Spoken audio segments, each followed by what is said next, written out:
Welcome back to Count Me In, and happy International Women's Day. I'm your host, Adam Larson, and in this special episode, my co-host Ruba Zidan sits down with a few of IMA's leaders to discuss what it means to operate, manage, and breed an inclusive culture. Keep listening to hear from Hanadi Khalife, Senior Director of Middle East and India Operations at IMA, Doreen Remen, CFO of IMA, Alain Mulder, IMA Europe Regional Director, and Nina Michaels-Kim, IMA's Director of Partnerships for Japan and Korea, as they all share their perspectives on social, economic, cultural, and political achievements of women and the value of diversity, equity, and inclusion in the workplace.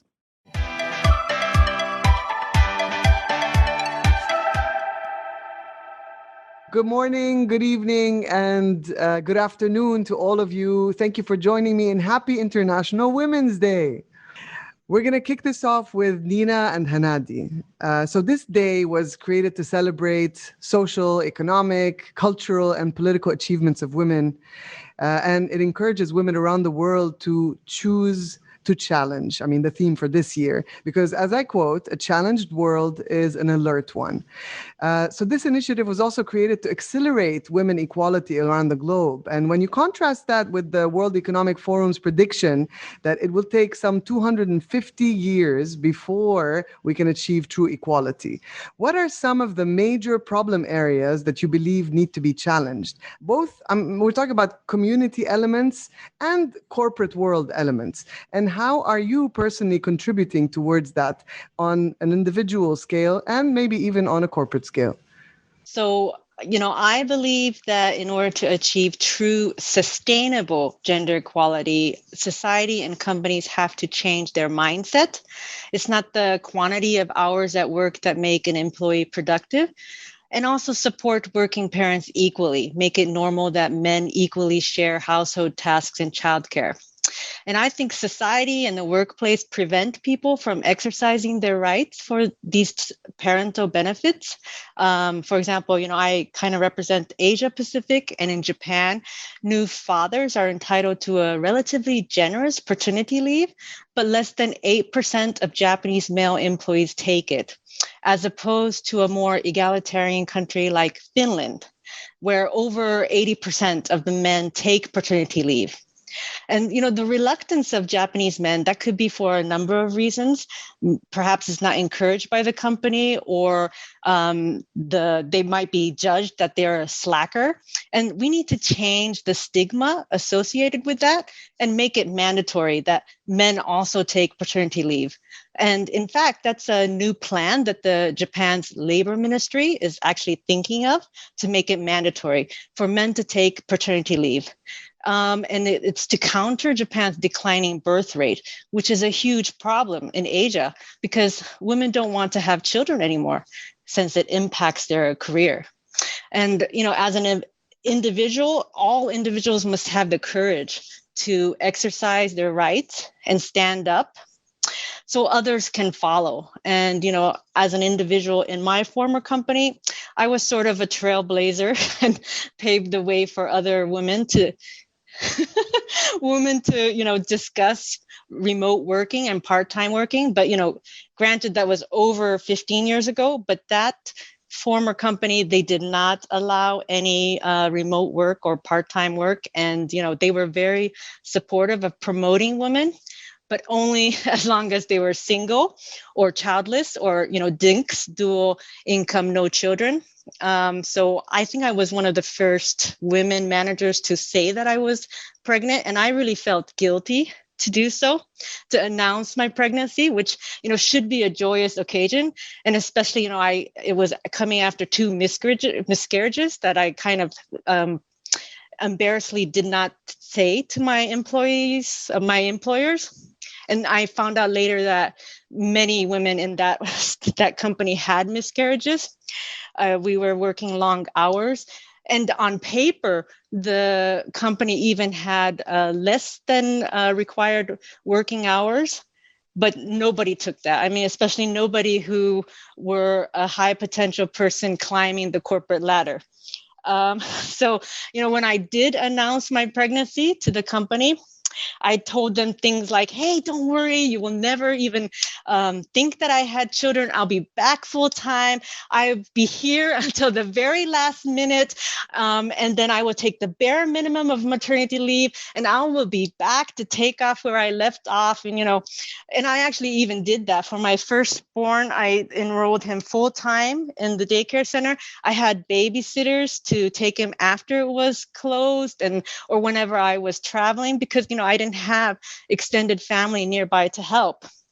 But, I slowly came to realize how flawed I was in my thinking, and it wasn't sustainable. When he was about 18 months, he started acting up at the daycare center.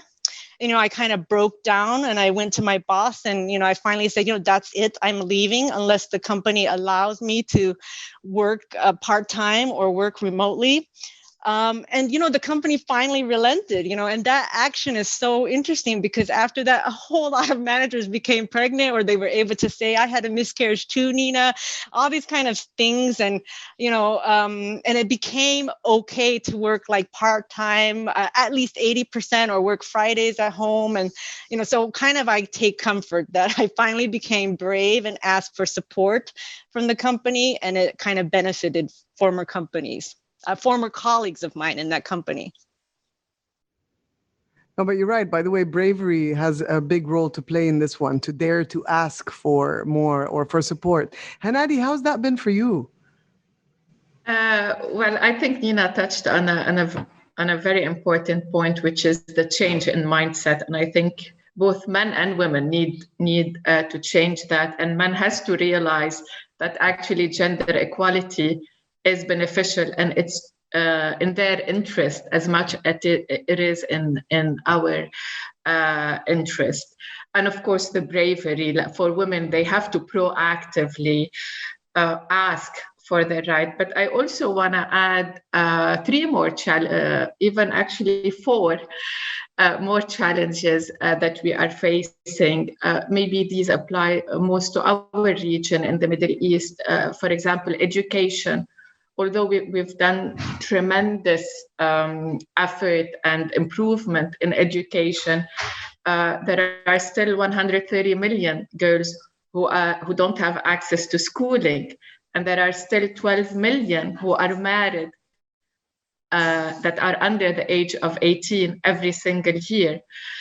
Of course, also the gender gap. I don't want to talk extensively about that. I know we're all aware of the gender pay gap, although we've seen that women now are more qualified, or if I may say, as qualified as men in terms of their postgraduate studies. And of course, women participation in the political arena, where, again, in our region, there's a lot of effort that needs to be done on that front. And unfortunately, as if all this is not enough, the COVID, the pandemic, unfortunately, as well, had a major impact, or more negative impact on women as it was on men, because women are the main caregiver, and they had to take more unpaid leave from their work, which affected their job. And there's actually a very interesting report by McKinsey on this topic with really interesting statistics. Now, from an individual level, I really do make a conscious effort every single day to challenge and recognize biases. As a mother, of course, I started at home. I have a daughter and a son, and I raise them both, and I make sure that I raise them to raise their voice and to be active contributors and agent of change.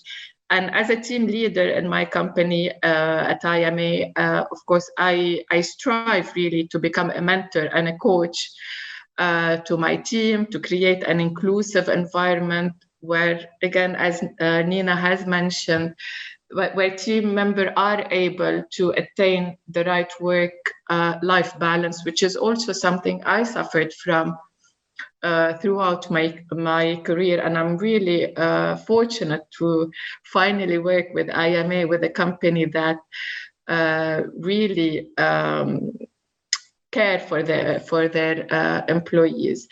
That being said, like the work-life balance, but as also being able to achieve our full career potential.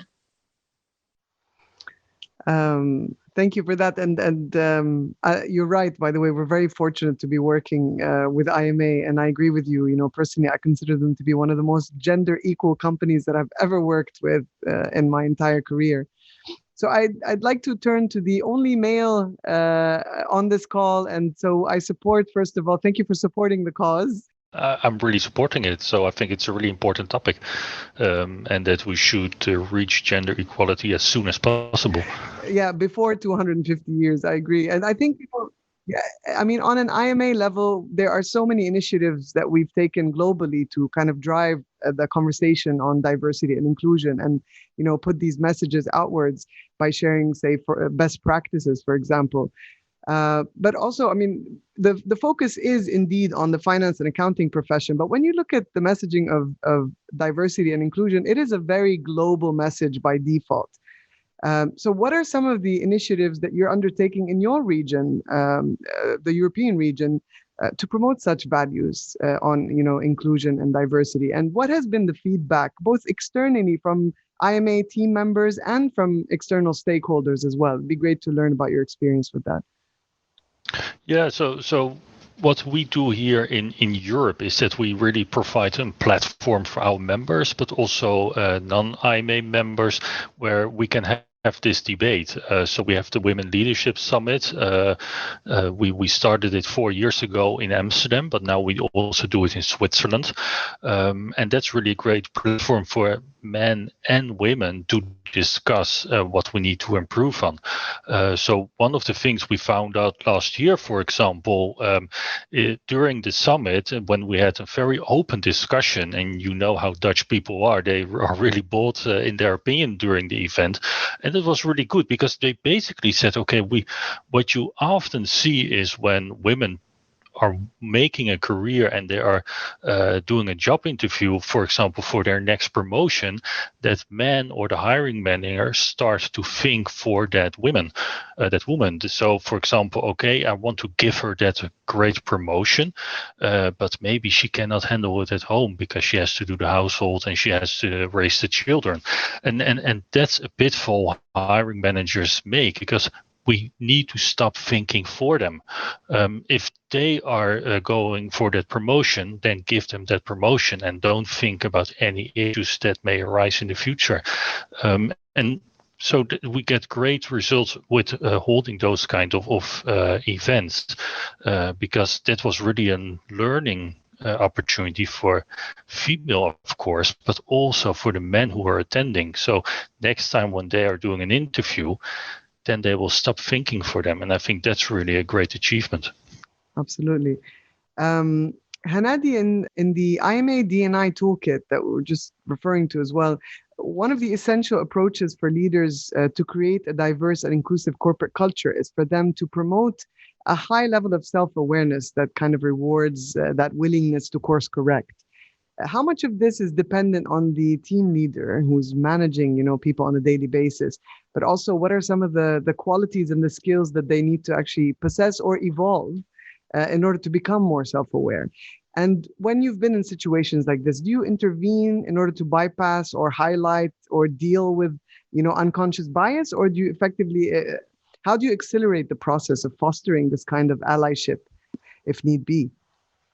I think like everything, we should lead by example, and it starts with the tone at the top and with the team leader to make sure we are fostering the right environment for our staff. But most importantly, it's a self-reflection, because we have to start by ourselves. And I remember 2 years back, I've attended at IMA when we were still able to travel in Mount Vale office, a cultural awareness training. And we had, at the end of the training, we had to do an assessment test to see where we are in our cultural awareness. And I proud myself of having a diverse background, worked in many countries, and it was such an opener for me to see that there are still lots of conscious and unconscious biases that I have to deal with, to understand, and to resolve. And actually, I've just I was reading that in one report that says like 73% of women experience bias at work, and yet less than 30% are able to recognize bias when they see it. So this awareness of and this education around biases is extremely important.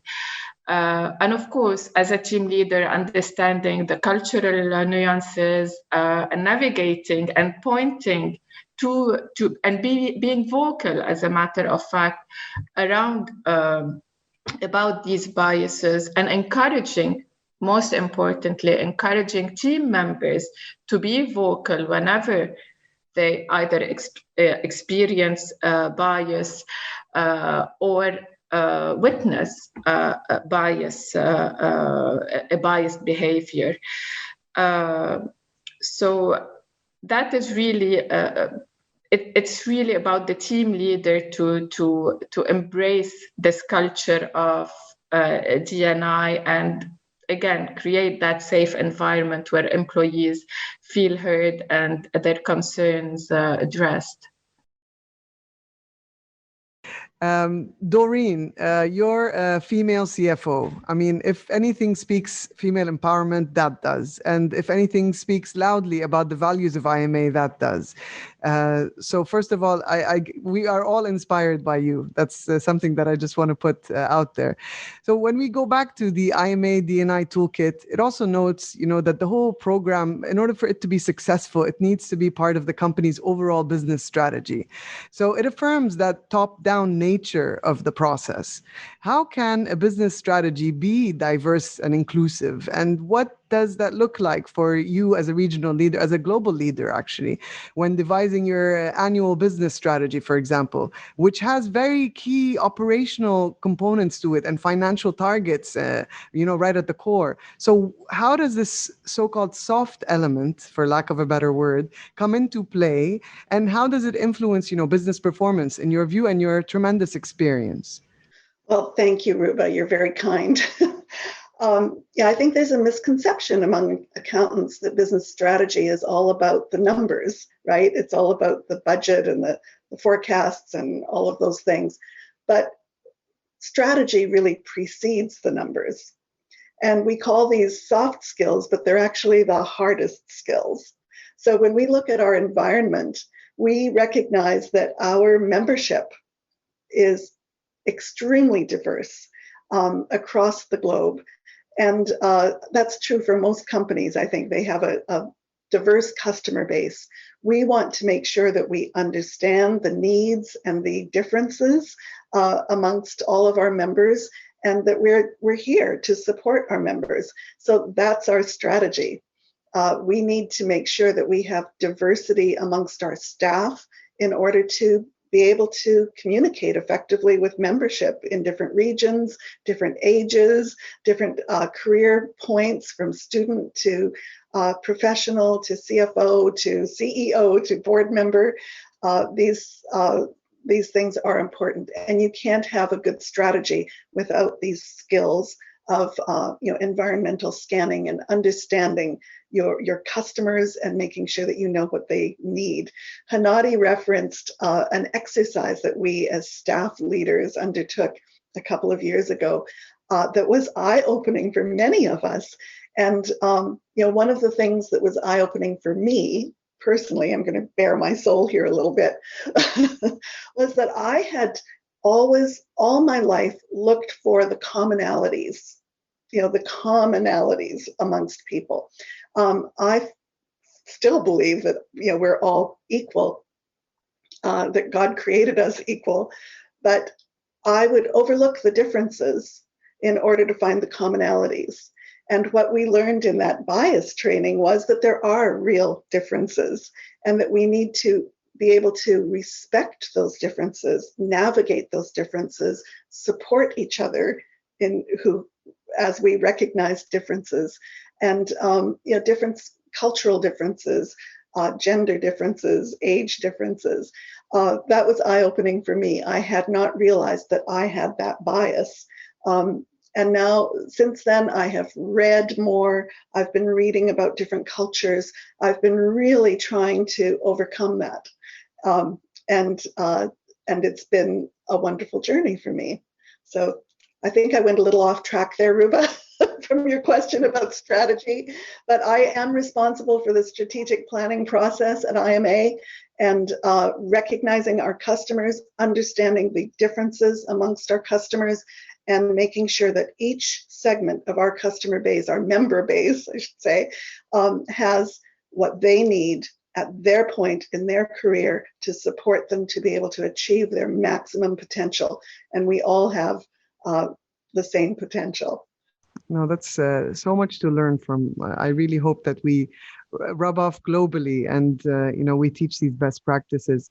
And I refer back a lot to our, D&I toolkit, because that's been really a body of work that I'm extremely proud of as, coming out of our team at IMA.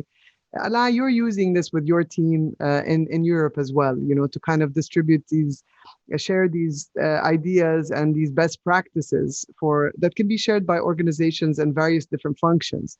So these have been used a lot. The insights have been incorporated into a lot of content, whether it's editorial content that's distributed to the media or even shared with members.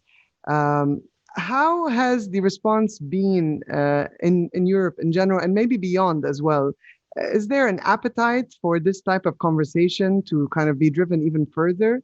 And how is gender equality treated in general? As what are the common practices that you've seen or not so common in your area? Yeah, very good one.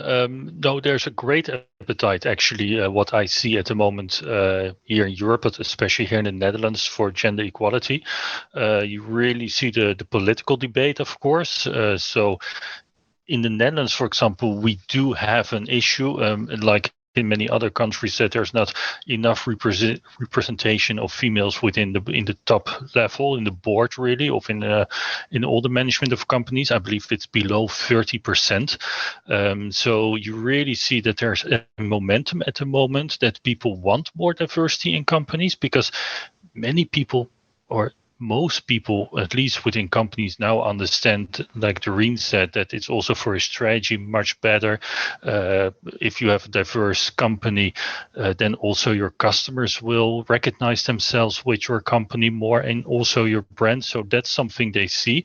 But also, I was scrolling on social media a few weeks ago, and then I came across research from the International Labour Organization. And it was really interesting, because it was showing the countries where it's the most likely that you have a female as a boss. And Jordan was on number one. And what you often see is that people think that in Western Europe we have equality, but actually that's not the case in the Netherlands. 70% of the women are financially dependent of their husband's income, or 50%, that's this. And what you see is that 70% of the women work part-time in the Netherlands. And if you work part-time or full-time, actually that doesn't matter, because it's about the quality of your work. But what you now see in the Netherlands is that the majority of women start working part-time when they just graduate from university. And then it can become an issue, because if there is a promotion within a few years, then the men, they have much more experience at that moment. And that's a debate we see here in the Netherlands at this moment, that the inequality between part-time and full-time is becoming an issue here. And that's also a debate we see now here, that's something to improve on. You're right, by the way. Even I have that perception that the Netherlands are the most equal. It's the most equal country in the world. So yeah, misconception there. That's indeed a misconception, and of course, in many things we are equal here, but in within this issue, in this topic, then there's much more work to do. Do you find, like Hanadi mentioned earlier, that COVID has kind of revealed that problem even more, and especially in a country like yours? Yeah, that's something you see at the moment, because what you now see is that women are when they work full-time or part-time, then they are also doing many things in the household or raising children. And if you have to do both, that's becoming an issue. And some men, they only work and they don't care about things going on within the household. And that's something that has been revealed by COVID. And I believe that that's really something that has to be changed. I think there is no excuse for men to do nothing within the house. But you have to have the discussion with your partner how you divide things, because, for example, I'm a horrible cook, so I'm not going to do that, but I love cleaning the house. So that's something that I do, and that's how yeah. And but my wife is much better in other things, and then she's focusing on that. So that's really the discussion you need to have within your own household, and sometimes maybe the other one is doing a little bit more and sometimes the other one, but that's really the discussion you need to have. And once again, there is no excuse to do nothing within your household, I think. No, it's a wonderful attitude to have. I like that. And yes, if the cooking is not working, please stay away from the kitchen. Oh yeah, no, I will stay away from it. So Ruba, I have a question for Alain. Do men have equal opportunity to work part-time in the Netherlands? So, in a family maybe where the woman's career is where she has extreme talent and is on a track to a leadership role,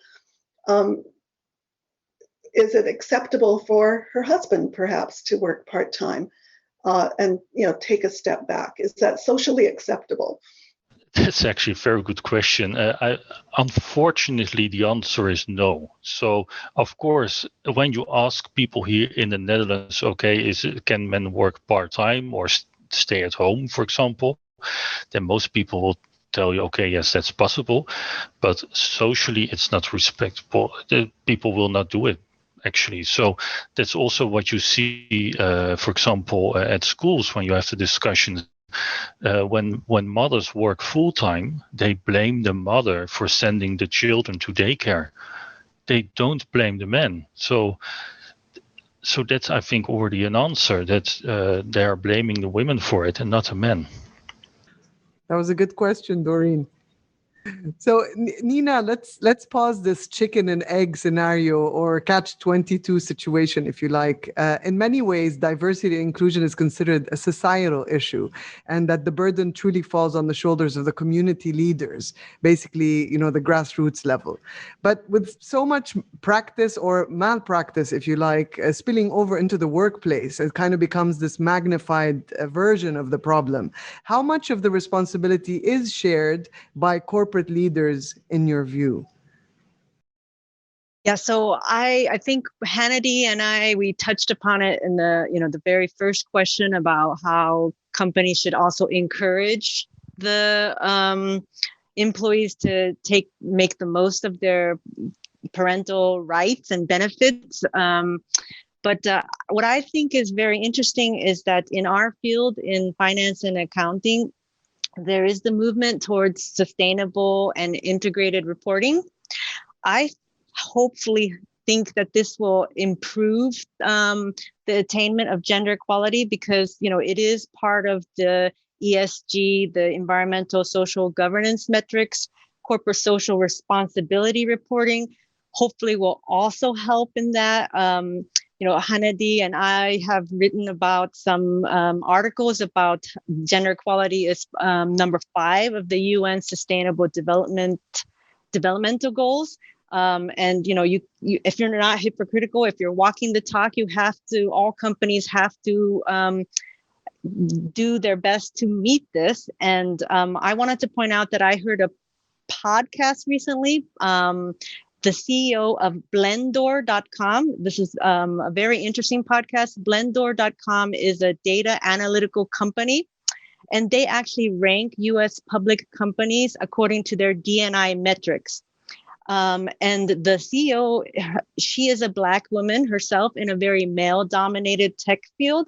So it's very inspiring. And she formed this data analytical company to prevent unconscious bias in recruiting. But then you can use that data to actually rank the companies. And this data is very helpful for ESG reporting. But it also helps potential employees to, before they accept a position, so new diverse talents can go through and see, is this company, I just say like Amazon, how are they ranked here? And would I fit in this, if I'm a diverse talent, would I fit in as a woman, etc. So this is pressuring companies to improve. And I think this is going to be very positive for everyone. Absolutely. I mean, it does start somewhere. Yeah, sorry, Ruba, but I like to add just one thing here. We've talked again about the shift in mindsets for the individual, but that also has to happen on the corporate level. Companies have to understand that they are a social entity above all things, and they have a responsibility towards the community, the country, the market they operate in. We've seen that shift, still a shy shift, from the shareholder to the stakeholder, but a lot is still to be done. And I think once companies, senior leaders start acting as social, as leaders of social entities, the impact will be great on the community and on individuals. You're absolutely spot on. I think, this perception of it being a soft element, and whereas Doreen highlighted so, correctly, it's actually a very hard and difficult element to achieve. But I think it's a misconception that happens on a corporate level. And when you look at the staggering evidence, like you have the likes of McKinsey Global Institute, their study found that gender diverse organizations have a 15% higher chance of gaining above average profitability than, say, non-gender diverse companies. Another study found diverse workforces experience 35% increase in performance over non-diverse ones. And then again, over that, a Boston Consulting Group study found that such companies generate 19 times more revenue than non-diverse teams. I mean, it's really good for business. But why do you think is it good for business? I mean, we've seen that evidence. Why is it so important? Why does it work? It's actually not only good for business, it's also good on a country level, because there are also research by the World Bank and by the IMF that points to a strong correlation between the country's progress in closing the gender gap, particularly in education and labor force, and its economic competitiveness.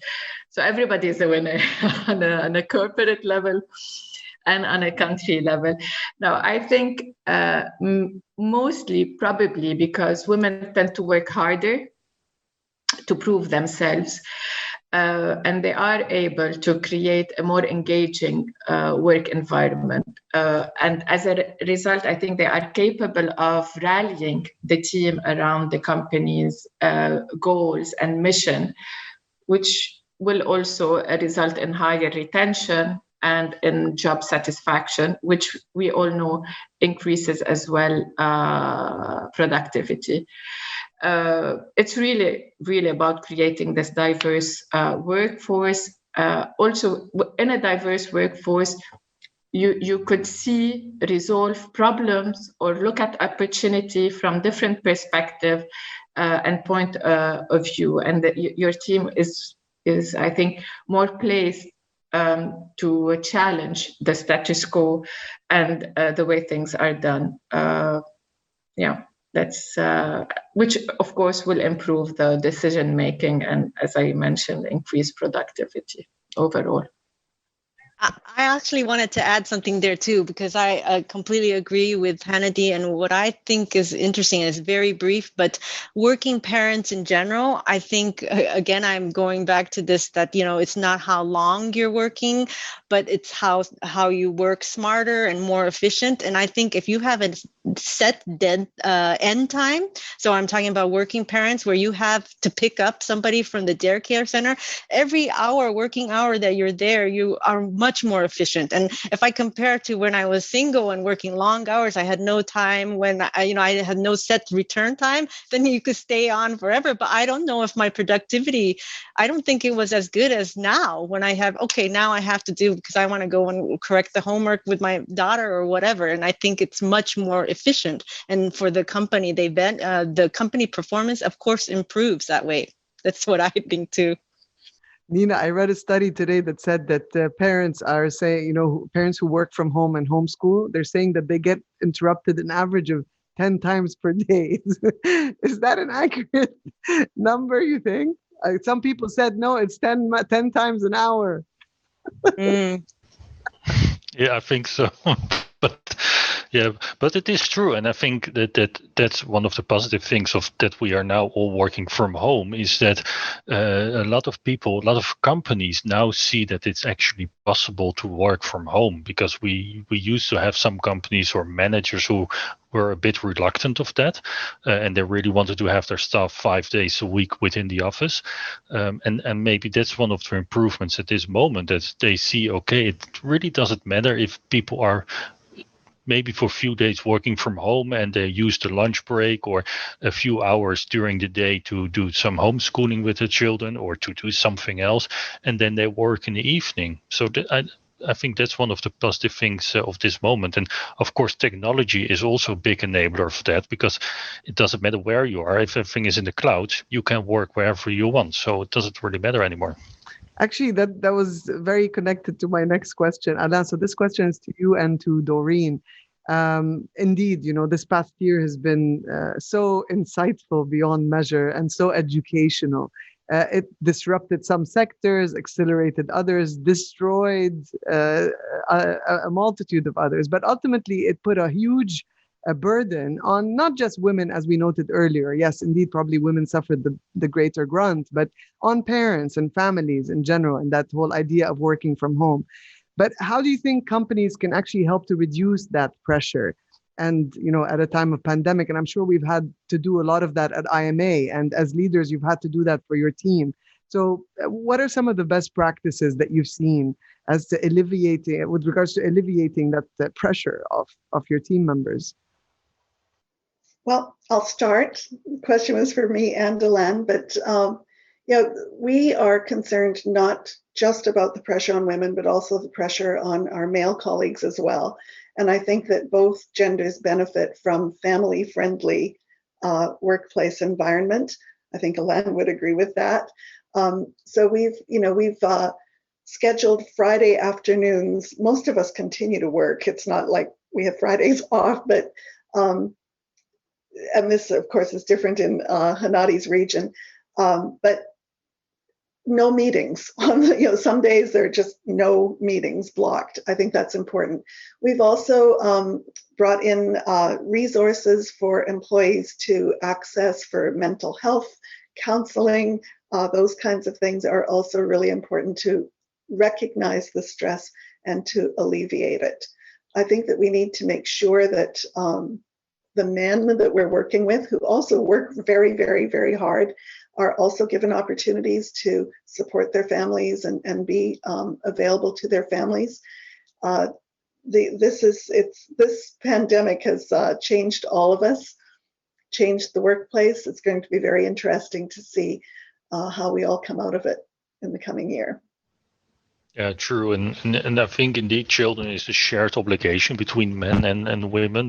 So if there's something, if they are sick for example, then don't make a fuss about it. If you're a manager, allow them to go to school to pick up their children and to take care of it. I think that's really setting an example, not to make a fuss of it. They will probably do it in the evening and then it's all fine again. And as a manager, sometimes you lose something, sometimes you win something. So for a few hours they are away, but later on that will be fine again. So it's a shared obligation, I really believe. And I mean, we talk about the role of corporations in all of this diversity and inclusion conversation. But when it comes down to it, we're IMA, and IMA has a dedicated D&I director. I mean, their core focus is driving the practice internally and then seeing that resonate, obviously, with external stakeholders. But let's be realistic here. Not all companies have that same level of luxury or scale or capacity to assign a dedicated D&I lead position. So, and this question is to you, Doreen, because you're part of the steering committee, if you like, at IMA. And if you were to give advice to corporate leaders, who in the interim, until they have a dedicated D&I director, how can they create, encourage, breed that kind of culture and nurture it on the long haul? And then who's supposed to actually take ownership of this? In which function? Is it HR? Is it a C-level position? Is it a function leader? Is it all of the above? How do you go around doing it? Well, those are really, really important questions. So it has to be owned at the top of the organization, at the CEO level.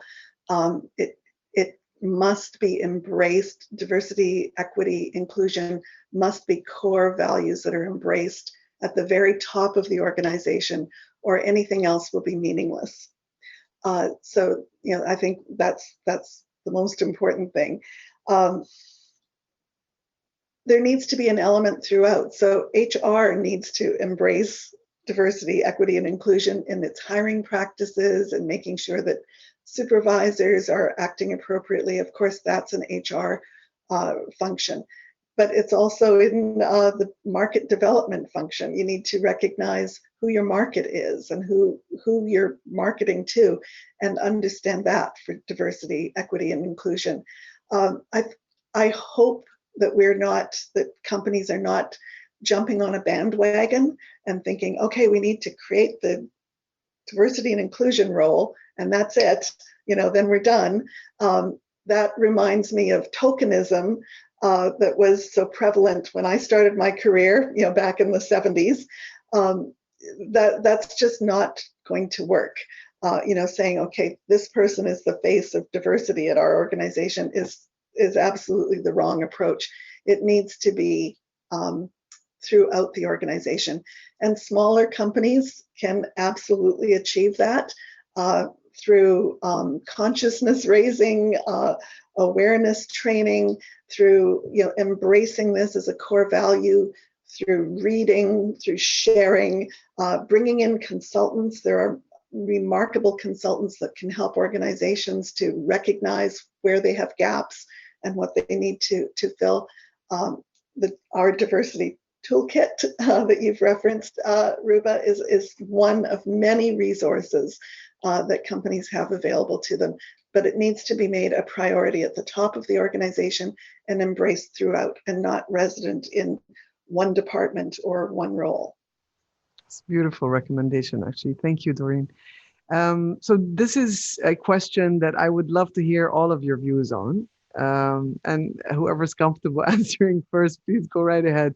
So when we look at women in senior management roles, the big question, that everyone's been researching and investigating for years, it's probably one of the biggest challenges, because no matter how much that segment has grown, it's still minute. So when we look at, say, 2019, the numbers grew by 29%, and that was maintained throughout 2020.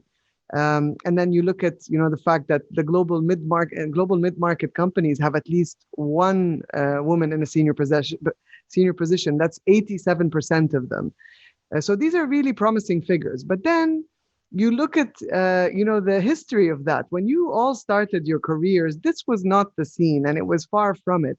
And having 3 women on this podcast, probably you've had to really fend your way to the top to become part of the senior leadership team.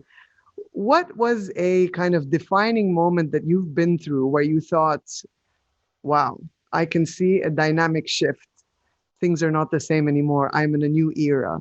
So what was that instant that you realized that things are really changing and and I'm privileged to be in that, and I can go all the way to the top.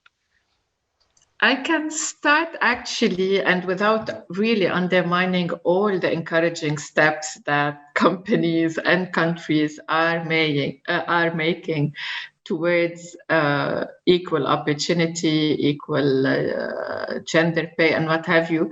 But I cannot say that the dynamic shift has happened. I mean, to me, I still see around me women paying a very high price for their success, making huge compromises, especially if they're working moms. And Nina touched a lot on that. And to me, as long as we still need the quotas to ensure the equal participation of women in leadership position, that means that there's still a lot to be made. And I think here also there's a big role for the government, especially in our region, because legislations have to be made to tackle these social and cultural barriers to encourage more women to enter the workforce. And I also think that with the fourth industrial revolution, the digital revolution, this also will have a great impact on women participation, because we've seen women percentage in STEM education is still low, especially in our region. So there's still a lot to be made for me to say that there's a dynamic shift. Yes, that there are there's the will to change, but still a lot to be done. Yeah, I have to agree also with Hannity, but what I see to be like maybe put some positive spin, I believe that the generations after us, so there's baby boomers on here, we're Gen X, most of us on this call. I mean, we faced a lot of this old-fashioned cultures, but I think that maybe the millennials and Gen Y, Gen Z, I mean, I think they're going to put work-life balance also have that as a major focus. I mean, we hear from Alan that he as a male saying this is good, but it's actually our parents. Do they support that? They were also had this old-fashioned ideas. Maybe not all. I'm saying, but men couldn't take paternity leave maybe because their parents said, hey, what are you? You can't do that. You're a male, and things like that. But I think that's changing now. And that it's not yet a dynamic shift. I agree with Hannity, but I see it changing. And Ruba, we did that webinar last year together about reinventing organizations, this teal organizations. People want to get out of this toxic work culture. They don't want to be just climbing up the corporate ladder just for money. I think they want to master all of them. They're embracing more, even this pandemic. I mean, you want to have family, hobby, work-life balance, not be stressed, meditate, all these kind of things. I think that's going to help everybody in the end, hopefully, our younger generations. No, you're right. That Generation Z takes everything at a much higher value, and they fight for their rights so easily. It's effortless to them. And Doreen, how's your view on this? So I've been in the workforce for 4 decades, quite a long time, and the stories I could tell. But a breakthrough moment when I had a great deal of hope was when my son, I have three adult children. My youngest is in his 30s. And I remember when he was, mid-20s and had just gotten a promotion, and he was working for a leader, a female leader. And to him, it was no different. Like he wasn't complaining about the boss lady, or he was looking to her for leadership, for mentorship, for, career progression. And I thought, yes, that's great. So that was a moment for me that I remember really clearly. But there have also been other moments where where it's a stark reminder that there's still work to be done. Where a woman will be automatically tasked with taking the minutes of a meeting, for example, or excluded from some social aspect of work. These things still happen, and we need to be conscious of them, and we need to focus on equity and make sure that we are filling those gaps and giving women the same opportunities and the same respect in the workplace. So one thing that I think is really important for all of us is to pay attention to other people's daughters, to think of people entering the workplace as, the sons and daughters of your friends, your family. Men have always taken an interest in other people's sons and coached them, and been leaders on their sports teams. And boys grow up knowing what their parents' friends do, the male partners. We need to make sure that we're paying attention to other people's daughters and making sure that they understand what opportunities are available to them and giving them a leg up, explaining something to them, helping them to see what the path is, because it's not always clear. You don't always know. I wish I had had that as a young professional. I wish I had had somebody paying attention to me that way and giving me good advice and not having to figure it all out.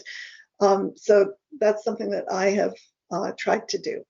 And yet you've done so wonderfully for yourself without all that mentorship. Can you imagine if you had mentorship, you'd be president? Maybe queen, I don't know. One of the two. And I mean, Ala, you're the male kind of participant in this conversation. And so have you noticed any kind of, maybe it was like, oh, there are quite a few women in this room, or when was it like that you noticed that women were, gaining more ground and more freedom, and how's that felt for you? Well, actually, my first manager, she was a female, so I'm really used to it when I graduated from university. But overall, you see that it's really changing now. So, of course, IMA is a great example. I believe almost 50% of the global board of directors are women. Also, when I look at my colleagues within IMA, like now, most of them are women. So I think that's really good for IMA. But what I really think was a breakthrough moment was not for my own career, but a while ago I saw a press release from a audit firm here in Europe announcing the new managing board, and all of them were male. And that's not good, of course, because we just had the whole discussion. So, and then you saw people within on social media, but also in the media itself, questioning that company. Okay, why are you doing this? And I think that's really important, that when we see that companies don't have representation or really low representation, female within their board, that we question them, and that's something we should do as a customer, as an investor, etc., but as an employee as well, because it's not a good thing because of financial reasons, because of ethical reasons, when there's not enough diversity. And I think that was really an important thing, because you didn't see that, at least I didn't see that 10 years ago. That's great. I mean, I don't think anything celebrates an International Women's Day like hearing all of these beautiful views, very empowering from the males and the females equally. And again, being part of IMA is truly empowering on its own. And I'm glad that we get to record these podcasts and share these kind of messages with the world. So thank you so much for your generous sharing and contribution to this session. And indeed, happy International Women's Day to all of you. This has been Count Me In, IMA's podcast, providing you with the latest perspectives of thought leaders from the accounting and finance profession. If you like what you heard and you'd like to be counted in for more relevant accounting and finance education, visit IMA's website at www.imanet.org.